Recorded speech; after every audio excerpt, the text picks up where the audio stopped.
Alors aujourd'hui, je vais tout simplement prendre votre exemple que vous m'avez envoyé là pour essayer de vous montrer ou alors pour qu'on essaye de voir comment est-ce que Java va donc essayer de transformer une simple addition.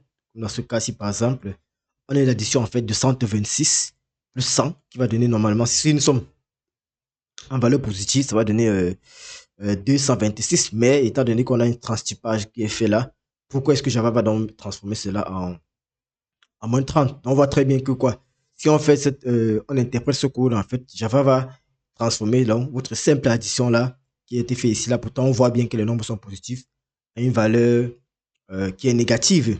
Et pourquoi ça se fait en fait? Donc pourquoi est-ce qu'on a moins 30 en fait? Donc c'est ce que je vais essayer de vous expliquer. D'autres personnes vont peut-être croire que c'est un bug, mais non, c'est pas un bug en fait. Donc c'est le résultat en fait, c'est un résultat logique, si je peux dire comme ça. C'est un résultat logique d'un comportement précis que fait Java, qui est lié par exemple à plusieurs notions. Donc ici là par exemple, quand nous obtenons en fait moins 30, ça voudrait dire quoi? Il y a plusieurs notions qui entrent en jeu. Premièrement, ça veut dire quoi? On a fait ce qu'on appelle une conversion de type. Étant donné qu'on fait une conversion de type, en fait, encore appelé le casting, on doit avoir ce résultat-ci. Parce qu'on va quitter d'un type précis vers un autre type. Autre chose encore, qu'est-ce qu'on peut avoir? On a déjà la représentation binaire des nombres qui va entrer en jeu. Donc, puisqu'on va faire la représentation binaire, forcément, la représentation binaire va également entrer en jeu. Un autre élément, on va parler de ce qu'on appelle ici là des poids forts, poids faibles. C'est une notion qui est évoquée également lorsque vous êtes en première année université, en ce qui concerne la conversion binaire.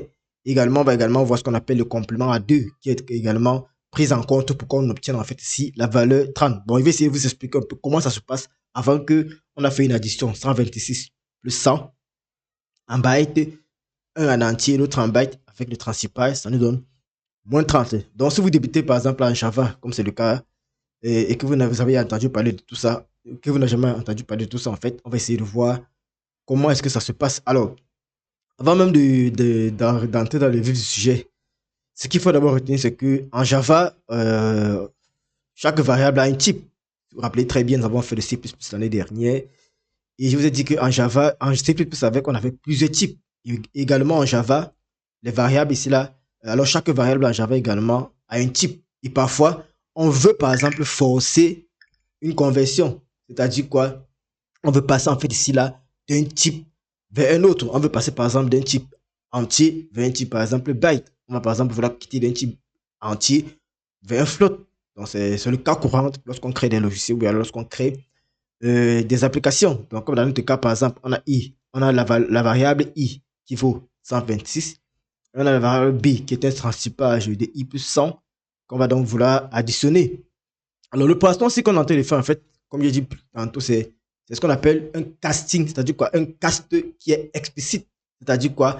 On va dire ici à Java, en fait, qu'on sait ce qu'on veut faire et on veut forcer dans la conversion vers un byte, même si la valeur ici là de i est trop grand. Pourquoi je dis la valeur de i est trop grand? Pourquoi? Parce qu'on sait très bien que chaque type qu'on va utiliser, en fait, a une représentation en mémoire. Et donc, forcément, si vous faites dans le transtypage d'un entier en byte, forcément, dans votre tête, en fait, vous connaissez ce que vous faites parce que vous ne pouvez pas faire les castings sans connaître quelle est la valeur maximale que peut prendre, par exemple, un type donné. C'est obligé de connaître cela. Vous ne pouvez pas faire un casting au hasard. Donc, Java, il là obéit donc, mais il va faire cela, en fait, de façon, à sa manière. Il a une manière avec laquelle il va traiter cela. Et cette manière-là, c'est une manière qui est correcte, qu'on voit souvent lorsqu'on est en début d'année universitaire en informatique. Alors, pour d'abord voir ce qui se passe avec Java, comment est-ce que Java le fait, on va comprendre un certain nombre d'éléments. Il faut d'abord comprendre la taille en fait de chaque type. Donc, chaque type, lorsqu'on est dans un langage de programmation en fait, ou alors dans chaque type en informatique en fait, est représenté en bits. Donc, si on prend par exemple le cas des entiers, les entiers en fait ont une représentation en mémoire. Ils ont une taille en mémoire en fait. Et vous savez très bien que si je viens par exemple, l'avait dit ici là, par exemple le type int par exemple, sa représentation en mémoire est de 32 bits. Et vous savez très bien qu'un octet égale à 32 bits. Donc en représentation mémoire, les entiers sont stockés sur 32 bits. Et la valeur est comprise dans l'ordre des milliards. Ça part souvent de moins 2 milliards 147 millions 483 1648 jusqu'à plus par exemple à Donc ça quitte ici là à, à plus par exemple la même chose, moins 1. On va quitter d'ici à ici, moins 1, ça va faire donc 47. Donc on va quitter pour les entiers d'ici à là. Donc voilà la représentation qu'on peut avoir. Donc le nombre minimum qu'on peut représenter pour un entier en mémoire, c'est quoi? C'est ceci. Et le nombre maximum que peut contenir un entier sera donc ceci. Également, le bit, c'est la même chose. Le byte, autant pour moi. Donc pour les bytes, ça veut dire quoi? Lorsqu'on a un byte, en fait, sa représentation ne peut être faite que sur 8 bits. Et comme ça peut être fait sur 8 bits, bon, puisqu'on travaille avec les puissances de 12, ça veut dire quoi? Ça veut dire que sa valeur possible peut être comprise entre quoi? Entre moins 128 à 127. Donc voilà la valeur comprise pour les bytes. Alors, avec ça, vous pouvez déjà bien voir que le nombre que peut contenir un byte est très réduit. Donc, si un nombre dépasse déjà 127, sa représentation en byte est presque impossible. Donc, on va passer, Java va passer par ce qu'on appelle des transformations pour pouvoir faire cela. Donc, int, par exemple, qu'on a ici, en fait, peut stocker des milliards de nombres. Mais byte, qui est également un autre type, peut seulement contenir 256 valeurs. Donc, c'est-à-dire quoi? On a les valeurs de 128 à 127. Donc, ici, on a 127. Donc, en fait, si on compte le nombre de valeurs comprises entre moins 128 à 127, ici, là, on aura donc quoi? On aura donc exactement 256 valeurs. Ça peut dire quoi? Ça peut dire que le int peut stocker des milliards. Parce qu'entre cet intervalle-ci, on a des milliards. On a des milliards de valeurs. Et également, le byte, lui, il a quelques valeurs. On voit très bien ici là que ça fait 256 valeurs. Et donc, si nous revenons par exemple dans notre cas, par exemple ici, qu'est-ce qu'on a? On avait donc ici là, on a par exemple ici là la valeur de 126 plus 100 qui donne 200, qui va donner donc 256. Donc, en faisant par exemple ici là le cast, en faisant donc le byte, lorsqu'on fait un byte par exemple de 256, qu'est-ce qui va se passer? Il va entourer ça là, on va faire le casting, on va toujours entourer le type. Donc, si on fait par exemple un byte de 256 qui est dans le byte de i plus 100, qu'est-ce qui se passe?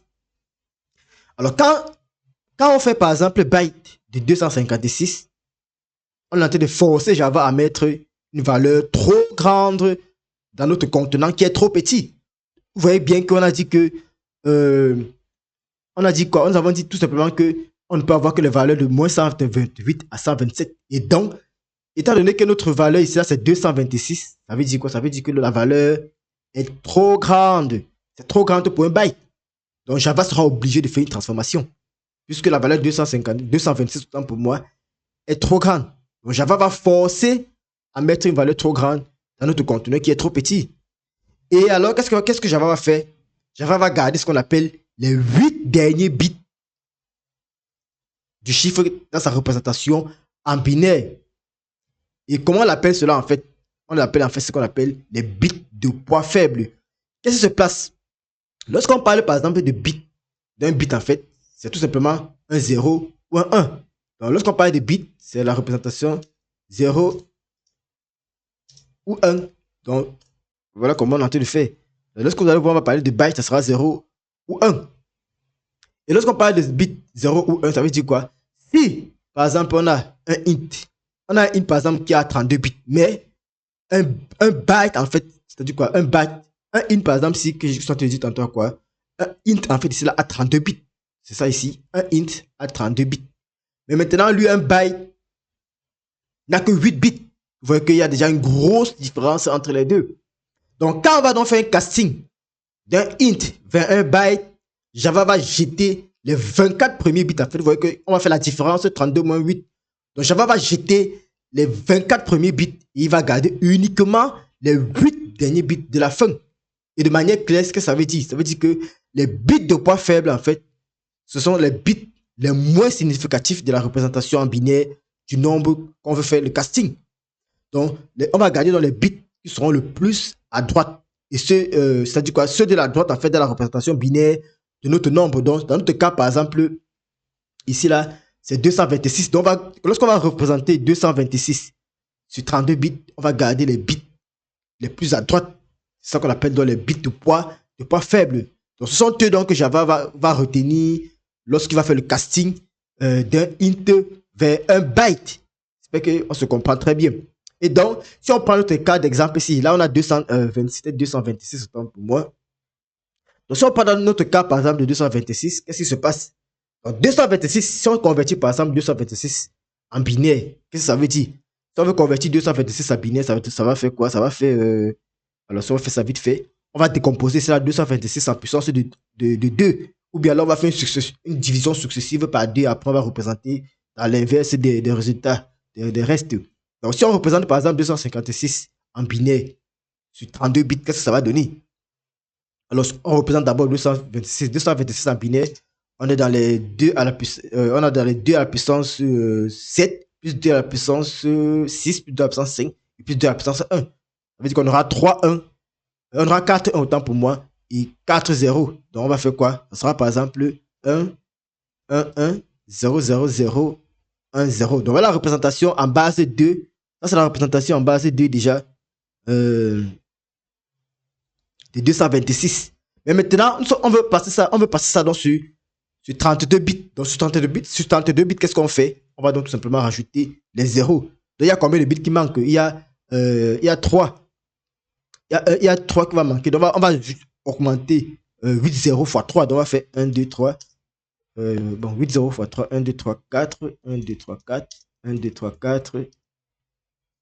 1, 2, 3, 4. 1, 2, 3, 4. 1, 2, 3, 4. Donc voilà la représentation maintenant de 226 en binaire sur 32 bits. C'est ça notre représentation. Donc Java va faire quoi? Java, pour passer dans cela de 226 qui est un entier vers le byte, il va donc retenir uniquement ces 8 derniers chiffres, ces 18 dernières valeurs ici qui sont les 8 bits en fait de poids faible comme j'ai dit tantôt. Et donc, la représentation binaire ici là consiste à faire quoi? Donc chaque nombre ici là qu'on a utilisé en fait a été converti en binaire, en mémoire, parce qu'on travaille en mémoire avec les binaires. Et donc en binaire, chaque position ici là, chaque position en binaire en fait qu'on utilise est une puissance de 2. Vous vous rappelez très bien. Pour décomposer par exemple 226, il a fait une disposition en puissance de 2. Ça veut dire quoi? Ici là, on va quitter de 0 à 7. Donc qu'est-ce qui se passe? On aura 128. Donc, par exemple, 226, c'est quoi? 226 est égal à quoi? Donc, je vais peut-être venir ici là pour qu'on fasse ça. Si on a 226, 226 est égal à quoi? On va le décomposer en puissance de 2. C'est égal à 128 plus 64 plus 32. Alors, on va se passer ici là. Plus 32 plus 16. Donc, on travaille les puissances de 2 jusqu'à obtenir en fait 36. La meilleure manière de faire la décomposition en base 2. Plus 20, plus 16. Alors, plus 16 plus 8 plus 2 plus 1. Donc, quand on additionne 128, donc on aura donc 226, c'est égal à quoi? 128. Bon, c'est mieux de rester directement dans notre code. C'est parce que vous allez voir très bien. Donc, qu'est-ce qu'on a ici? On a donc 226, c'est égal à quoi? Je vais un peu essayer d'agrandir là. Éditeur. DOS. Bon, je vais un peu essayer d'agrandir. J'espère que vous voyez. Donc, qu'est-ce qu'on a donc? On a donc 226 est égal à quoi? Est égal à 128 plus 64 plus 32 plus 8 plus 2. Vous voyez que j'ai décomposé donc 226 en base 2. Qui va donner, à chaque fois qu'on a un élément, en fait, ça fait directement une puissance, à faire 1, 0, 1. Dès qu'on a un 2 à la puissance quelque chose, en fait, ce 2 à la puissance quelque chose devient un 1. Et donc, les parties qui sont vides, en fait, on les représente par un 0. C'est la raison pour laquelle vous allez voir ici, là, on a fait donc ici, là, 1, 1, 1, 0, 0, 0, 1, 0. Donc, bon, je ne vais pas trop insister dessus, c'est la décomposition en binaire. Donc, ce qu'on retient ici, là, c'est quoi? C'est que 226 en binaire donne ceci. Étant donné que ça donne ceci, on va donc faire ce qu'on appelle en informatique le complément à deux. Pourquoi on va donc faire le complément à deux? En fait, le complément à deux, en fait, est une méthode qui est utilisée pour représenter les nombres négatifs en binaire. Quand le bit, quand le bit le plus à gauche, on parle de bit le plus à gauche pour parler de bit de poids fort. Quand le bit le plus à gauche, par exemple, vaut 1, Java sait que c'est un nombre négatif. Et il va donc utiliser le complément à 2 pour en déduire sa valeur. J'espère qu'on se comprend très bien. Donc, parce que c'est ce qui se passe en fait. Java va venir ici là en fait, il va lire 1, 1, 1, 0, 0, 0, 1, 0. Mais il va inverser cela en fait. Il va inverser. Pourquoi il va inverser? Parce qu'il va transformer le 1, 1, 1, 0, 0, 0 à 1, 0 vers. Il va faire une inversion pour avoir. Pour avoir ceci, pour avoir 0, 0, 0, 1, 1, 1, 0, 1. Alors, lorsqu'il va inverser dans les bits, qu'est-ce qu'il va faire? Il va ajouter 1. Donc, ça, c'est la méthode en fait, qu'on utilise pour faire ce qu'on appelle le complément à 2. Il inverse. Voilà, c'est mieux qu'on va prendre ça ici.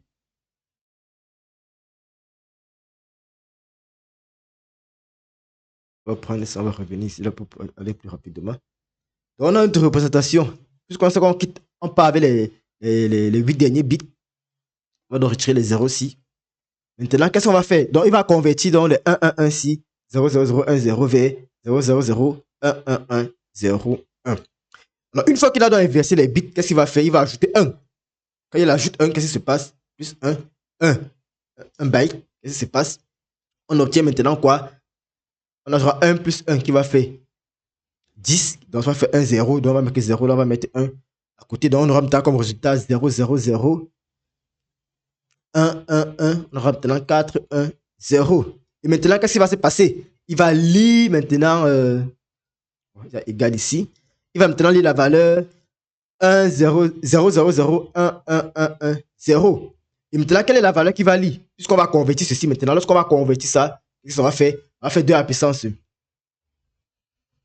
2 à la puissance 1 plus 2 à la puissance 2 plus 2 à la puissance 3 plus 2 à la puissance 4. Ce qui va donner la valeur 30. Donc voilà la valeur que Java va lire.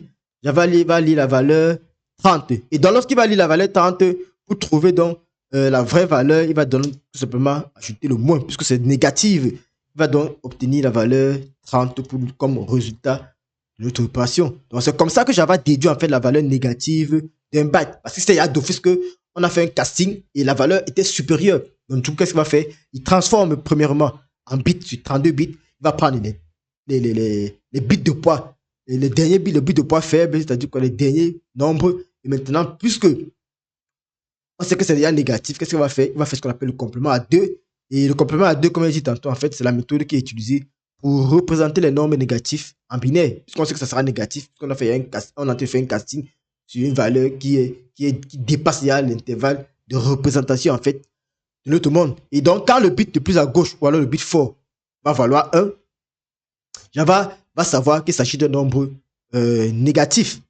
Et il va donc utiliser le complément à 2. Et ça, l'opération que j'ai fait ici, en fait, c'est ce qu'on appelle le complément à 2. On inverse et on ajoute 1. Bon, si vous voulez, si vous avez des difficultés dessus, je peux vous montrer également comment on calcule cela et à quoi ça sert le plus souvent. Donc, un cas palpable que Java a utilisé pour faire le complément à 2. Et donc, à partir de ça, donc, on obtient donc 0, 0, 0, 1, 1, 1, 1. 0 qui va valoir dans la valeur 30. Donc, c'est ce que je pouvais ici là vous expliquer comment est-ce que Java a fait en fait pour obtenir moins 30 lorsqu'il a fait notre casting. Et ce qu'il faut retenir, c'est quoi? C'est que au départ, donc, on avait quoi? On avait un int.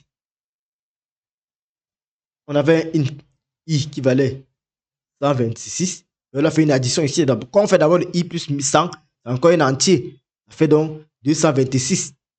Maintenant, on va donc convertir 220. On a donc converti donc 226 ici en binaire pour obtenir toute notre valeur. Et maintenant, on a pris les 8 bits de poids faible. Et étant donné qu'on a pris les 8 bits de poids faible, on va faire une interprétation. Puisque ça dépasse déjà les bytes. On fait donc une interprétation avec ce qu'on appelle le complément à 2. En fait, donc on applique en fait le complément à 2 sur les 8 bits là qu'on a pris de poids faible, qu'on a pris en faisant un moins 30. Pourquoi? Parce que après maintenant, si on veut obtenir la vraie valeur de B en entier, On va faire le chemin inverse, on va obtenir également 226 en fait. Donc c'est un peu ce que je voulais vous expliquer. Et ce qui donne à la fin donc int i de 126 de i plus 100 qui est 226 en byte va donner donc ici là la valeur moins 30. Donc c'est un cas qui est très utilisé par exemple dans plusieurs cas. Hein. Je veux prendre un cas simple. Par exemple, si vous êtes en train de gérer les notes de vos étudiants et que vous voulez par exemple envoyer cette note-là peut-être vers un protocole et que le protocole ne comprend que les 0 et 1, qu'est-ce que vous allez faire? Vous allez faire le même processus dans votre logiciel afin de pouvoir arriver au résultat escompté. Donc, c'est ce que je voulais vous expliquer ici en ce qui concerne le casting d'un int vers un short. J'espère que c'était clair. Si vous avez d'autres questions, n'hésitez pas à poser. Ça me ferait le plaisir de vous répondre dans une autre vidéo alors en vocal quoi.